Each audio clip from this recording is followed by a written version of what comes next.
지난 시간에는 지난 세 번째 강의에서는 지금까지 우리 산업 문명에서 있었던 여러 가지 환경 재난을 중심으로 환경 문제를 살펴보고 그걸 극복하면서 환경 전문가들이 또 어떤 역할을 했고 그런 내용을 좀 더 이제 흥미있게 재난 중심으로 봤습니다. 지금 네 번째 강의는 바로 이제 지금도 우리나라나 많은 이 후진국에서는 별로 환경 문제라고 고려하지 않는 그러한 지금 문제입니다. 바로 이 무선통신혁명, 지금 우리가 살아가는 이 시대가 무선통신 시대, 그리고 굉장히 기술들이 아주 획기적으로 발달하고 있는데 이로 인한 여러 가지 환경 문제들이 선진국을 중심으로 보호가 되고 있습니다만은 아직 많은 나라에서는 이것을 별로 중요하지 않게 지금 생각을 하고 있습니다. 그 문제에 대해 가지고 말씀드리고 앞으로 우리가 어떻게 해야 되느냐 그 말씀을 드리도록 하겠습니다. 지구에는 말이에요. 지금도 많은 사람들은 물, 대기, 토양 이걸 우리가 물질이고 이것을 하나의 환경 매체라고 그러죠. 이 환경 매체 말고도 전자파라는 에너지가 존재하고 있습니다.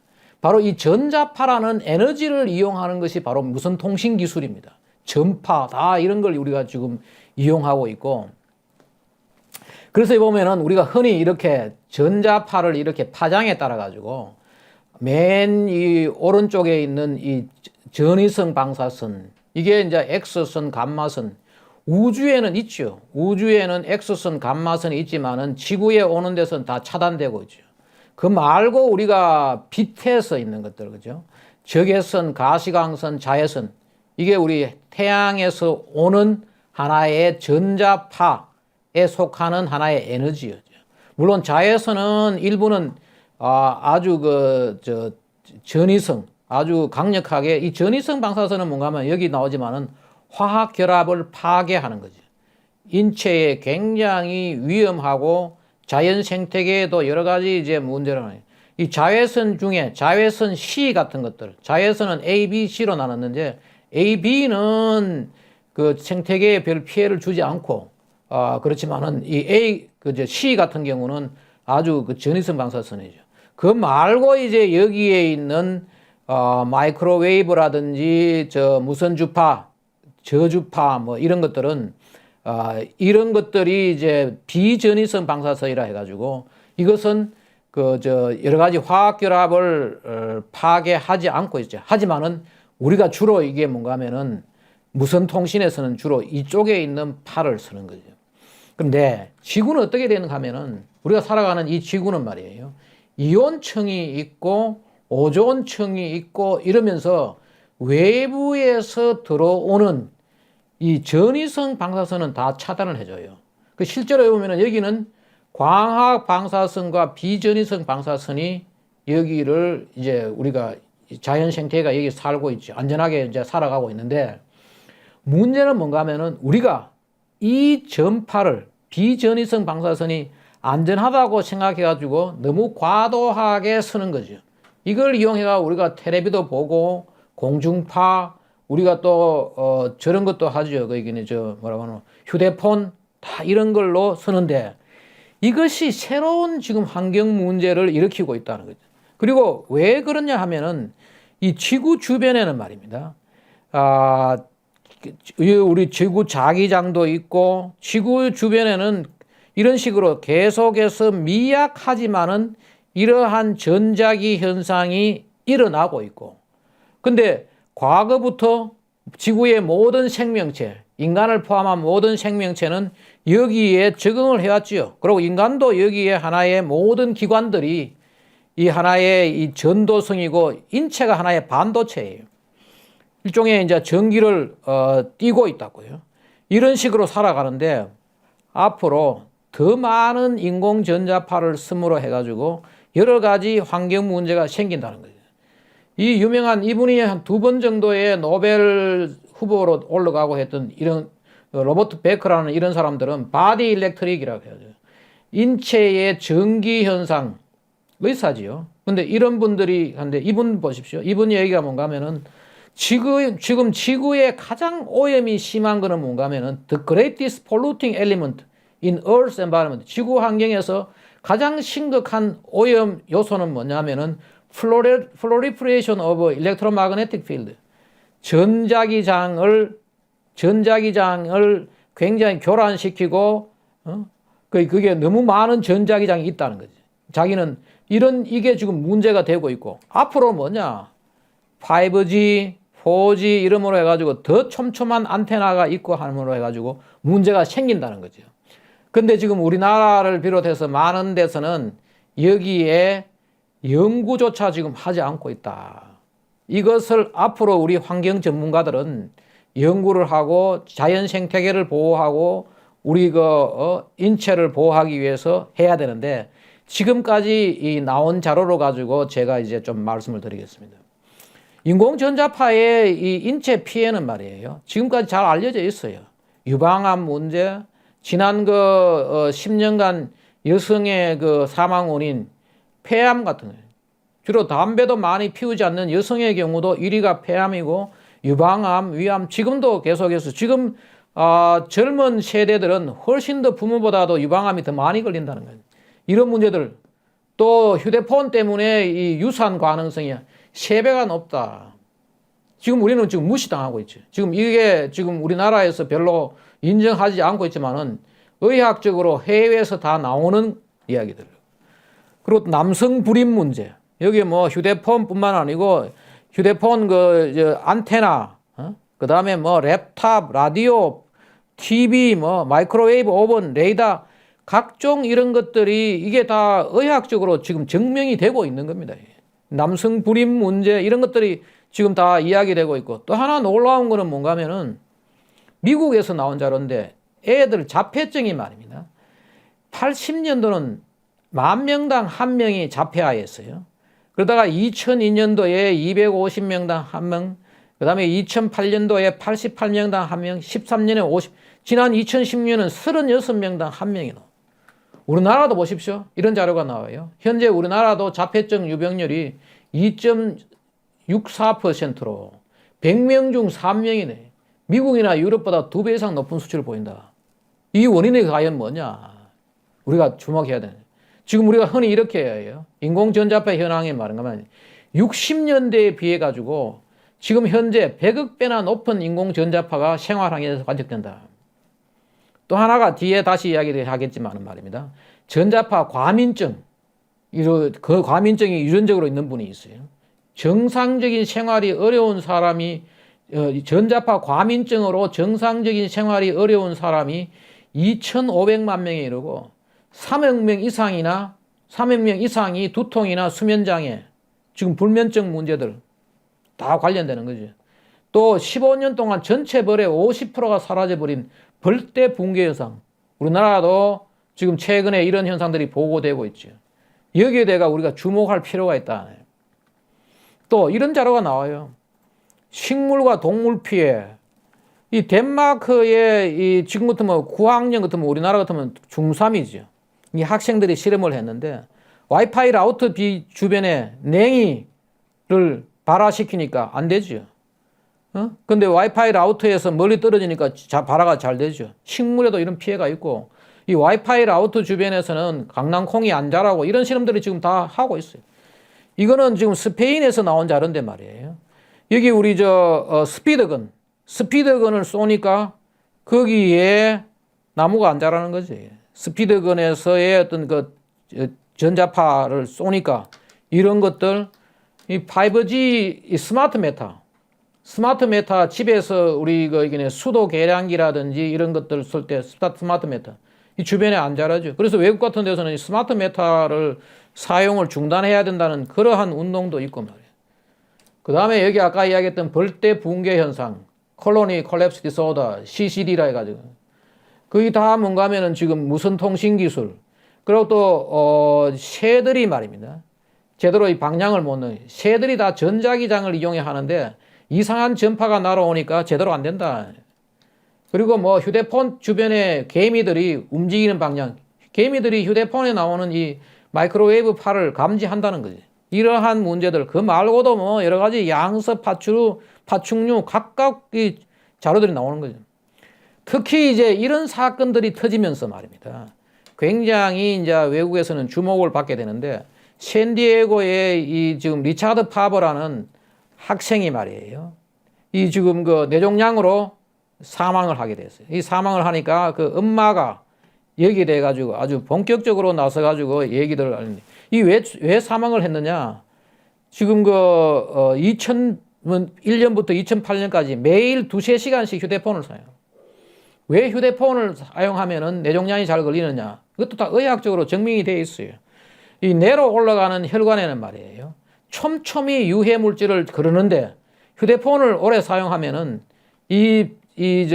블라드 브레인 베리어라 해가지고 뇌혈관 보호막을 흔들게 그 유해 물질이 더 많이 이제 올라가게 하네. 이것 때문에 많은 사람들이 지금 휴대폰을 마구 규제를 안 하고 마구 쓰니까 지금 뭐 문제가 되는 거지. 휴대폰 쓰는 걸 앞으로 우리 조심을 해야 되는 거지.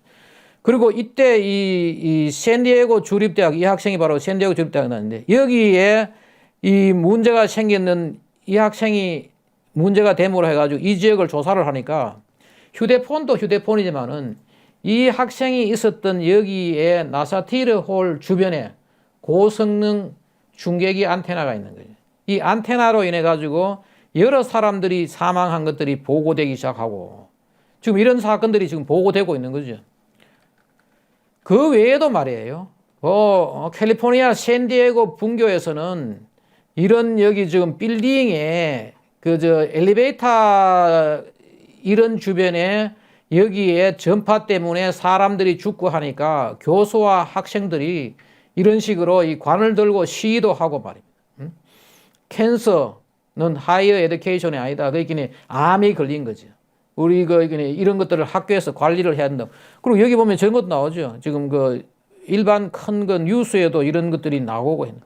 그 말고도 말이에요. 지금 미국의 상원 의원 테드 케너디, 존 맥케인 이런 사람들이 다 뇌종양으로 사망한 거죠. 그런 문제들 미국에서는 상당히 문제가 되었던 거죠. 지금 바이든 대통령의 큰아들 보 바이든도 뇌종양으로 죽었다는 거죠. 우리나라의 구본무 LG 회장도 바로 이런 일들이 계속 벌어지는 거죠. 지금 현재. 이 보면은 이런 얘기 나오죠. 사일런트 홀로코스트. 지금 조용한 침묵의 대학살이다. 우리나라에 이런 이야기들을 지금 전혀 안 하고 있는데, 셀폰 유스 an hour. 휴대폰을 하루에 an hour a day, 하루에 1시간 쓰면은 뭐 하되느냐? increase cancer risk by 500%. 500%의 발암 위험이 증가한다. 보십시오. 그 말고도 봐요. 이게 지금 휴대폰, 스마트폰, 스마트 메타, 와이파이로 인해 가지고 불면증 문제, 두통, 이 집중력, 공부할 때 집중력, 심장 문제, 그 다음에 이 밸런스 균형 걸을 때 이렇게 제대로 어지럽고, 여기 보면은 이명, 피로, 눈 문제, 이 발에 이렇게 클램프, 경련 이런 거죠.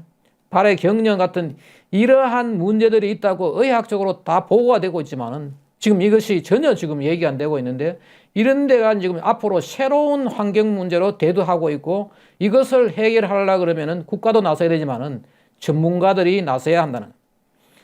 또 하나가 뭐냐 하면은 전자파를 말입니다.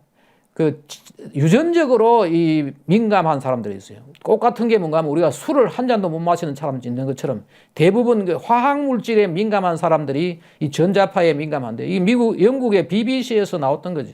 이런 분들은 유전적으로 그러는데, 보십시오. 이런 사람들이 주로 이제 불면증, 피로, 그 다음에 이명 이런 것들이 있는 거죠. 이런 데 있어 가지고 자기들이 잠잘 때는 여기에 모기장처럼 이게 패러데이 케이지, 전파를 막아주는 거죠. 이 패러데이 케이지에 들어가서 살 수 있는 거지. 유전적인 거지. 자기들이, 그리고 절대 이런 사람들은 침실에다가 와이파이를 둔다든지 그러지 말아야 되는데, 지금 현재 국가에서 아무 얘기도 없어요. 그래서 지금 보십시오. 외국에서는 이런 식으로 이 전자파 과민증이 있는 사람들은 과도한 인공 전자파가 있을 때는 이런 식으로 이게 바로 이제 전자파 차단하는 그러한 망들이에요. 여기 보면은 그래서 프랑스라든지 이탈리 같은 데는 뭔가 하면은 EHS라는 게 이게 뭔가 하면은 일렉트로 하이퍼 센시티비티라 해가지고 전자파 과민증이에요. 전자파 과민증이 있는 사람들이 여기에 피난처를 만들어 준 거죠. 왜 어떻게 만들어 주느냐? 여기는 휴대폰도 안 되고 전파가 전혀 안 들어오게 하는 그런 지역을 만들어 가지고 해주는 거죠. 지금 우리나라는 이런 게 없으니까 전자파 과민증이 있는 사람들은 살아갈 데가 없어요. 그분들이 지금 유일하게 가볼 만한 데가 뭔가 하면은 국립천문대 같은데, 천문대 같은 데는 가면은 이 전파가 전혀 안 들어오는 곳이기 때문에 그런 데는 휴대폰도 안 되죠. 그런 식으로. 그리고 또 이게 네덜란드에서 나오는 이 와이파이인데 이 전파 자체가 인체에 피해가 없는 그러한 그게는 와이파이 전파를 나오도록 하는 에코 와이파이라는 게 이런 기술도 나오고 하는데 지금 우리는 알려지지 않죠. 또 이런 경우는 뭔가 하면은 임산부들이 특히 임산부가 이 전자파에 민감해가지고 결국은 자폐아도 놓고 뭐 여러 가지 문제가 있는데 이걸 차단하기 위한 앞치마 같은 것 특히 또 이런 사람들은 주로 뭐 해야 되느냐? 화학물질 사용도 줄여야 돼요. 굉장히 화학물질에 알러지를 많이 일으키고 이런 사람들이 이 전자파 과민증이에요. 우리나라도 보십시오. 여기에 이런 분들이 실제로 송전탑 부근에서 송전탑 부근에도 여러 가지 이 극저주파가 나온다고요. 이런 걸 측정해 가지고 인체에 어떤 피해를 주느냐 조사를 하고 있죠. 바로 이 변압기 같은 것 조사 중이면 그 말고 이제 이 측정기들 그다음에 지금 우리나라는 이런 거는 나라에서는 규제를 안 하더라도 실제로 이런 문제가 생기기 때문에 이 전자파가 심한 주변에 자기 집 주변에 변압기가 있어 하면은 이런 필름으로 가지고 전파를 막아주는 필름을 유리창이라든지 또 벽 같은 데는 이런 페인터 이게 다 외국에 수입해 가지고 이제 이런 걸 하는 거죠. 실제로 우리나라에서도 이런 문제가 있기 때문에 이런 비즈니스가 있는 거지. 근데 지금 현재 전혀 관리를 안 하고 있는 거예요. 우리나라에 그런 마지막으로 우리가 관리 사례하고 보면은 햇빛 알레르기 지난번에 개그우먼 극단적 선택하게 된 이 햇빛 알레르기도 결국은 보십시오. 지금 우리나라 매년 2만 명이 이게 다 전자파 과민증인 분들이에요. 그런데 전혀 의사들도 이 분전을 잘 모르고 왜 의사들이 잘 모르느냐? 자기들이 의학을 배울 때는 지금처럼 이렇게 인공 전자파가 많지 않았다는 거죠. 그러니까 이제 또 실제로 이런 방송도 있었어요. 이 실제로 이런 그 뭐 TV조선 시그널 같은 데서는 저 햇빛 알레르기 햇빛을 못 보는 거지. 그 깜깜한 데 가서 이제 살아가는데 이런 사람들 제가 그 당시에 이제 뭐 아무 우리나라 전자파에 대한 전문가가 없고 하니까 가서 실제로 이분하고도 인터뷰도 하고 있는데 보면은 보통 인체가 느끼는 보다도 이 전자파에 훨씬 더 민감하게 반응하는데 국가에서 지금 전혀 관리가 안 되고 있어요. 이 보십시오. 여기 보면 전파 공격한다고 이런 식의 이분들은 누가 공격을 하는 줄 알고 이런 거를 만들어 가지고 이제 유튜브에 올리고 뭐 하는데 지금 이런 현상들이 지금 곳곳에 일어나고 있어요. 근데 많은 사람들은 이런 사람들이 정신 이상으로 보는데 아니에요. 굉장히 그 지금 현재 우리나라도 이 문제가 심각한 거죠. 그리고 이 지금 실제로 또 이런 이야기는 나와요. 전자파가 보이지도 않고 냄새도 없고 느낄 수도 없는 아주 위험하다. 그것이 뭐 TV, 오디오, 각종 우리 전자제품에서 나와요. 나오는데 이것이 이제 방치되어 있고 또 하나 이런 이야기도 나오죠. 보면은 우리가 지하철에서는 휴대폰을 쓰지 말아라. 5배 전자파를 노출한다. 왜냐하면은 그 세게 방출을 해야지 이게 이제 외부 통화가 되니까 엘리베이터라든지 지하철이라든지 이런 데서는 이 휴대폰을 사용하지 말아야 되는 거예요. 이런 것들이 자기 인체에 다 피해를 주고 여기 보면 어린애들은 이 사용을 주로 하지 말아야 되는 이유가 뭔가 하면은 이 어린아이들한테는 휴대폰을 주지 말아야 되는 게 특히 이 골뼈가 얇기 때문에 발달하지 않았기 때문에 훨씬 더 이 휴대폰을 쓸 때 깊숙이 이것이 들어가고 말이에요. 그리고 또 어린아이들은 뭔가 하면 세포 분열이 많이 빨리 일어나기 때문에 훨씬 더 이 피해를 많이 볼 수가 있어요. 뭐 그런 문제들부터 해가지고 말이에요. 그리고 또 실제로 우리가 휴대폰 같은 것들은 허가를 할 때 주로 저걸 했어요. 6분 동안 1인치 띄어가지고 1인치면 2.54cm 좀 되죠. 그렇게 띄워서 6분 서는 걸로 가지고 허가를 했는데 지금은 다 엄청난 오랜 시간 설려 그러면은 스피커폰을 써야 하고 이런 것들이 다 외국에서 인정된 과학이에요. 그럼 지금 이런 이야기를 하면 뭐 하느냐? 대부분 사람들은 저 인정되지 않는 과학이라고 이야기하는데 아니에요. 이게 인정되고 의학적으로 다 증명이 되고 여러 가지 논문들이 나와 있는데 지금 현재 단지 우리나라에서만 이것을 지금 현재 이걸 제대로 알려고도 하지 않고 묵묵부답하고 있는 그런 상황입니다. 이거 보십시오. 근데 이런 것도 나와요. 또 일부 문제가 된다 해가지고 뭐 소화장애, 수면장애 여러 가지 일으키고 있다 이런 거 나오는데 실제 우리나라는 지금 현재 무선통신 시대에 하나의 이것이 방치되고 있는 환경 문제예요. 그래서 앞으로 이 분야를 우리가 더 잘 파악을 해가지고 말이에요. 이것을 앞으로 국가에서 정부 차원에서 좀 더 잘 관리를 해야 된다. 그 이야기를 드리고 이 네 번째 강의를 이것으로 마치도록 하겠습니다. 예, 감사합니다.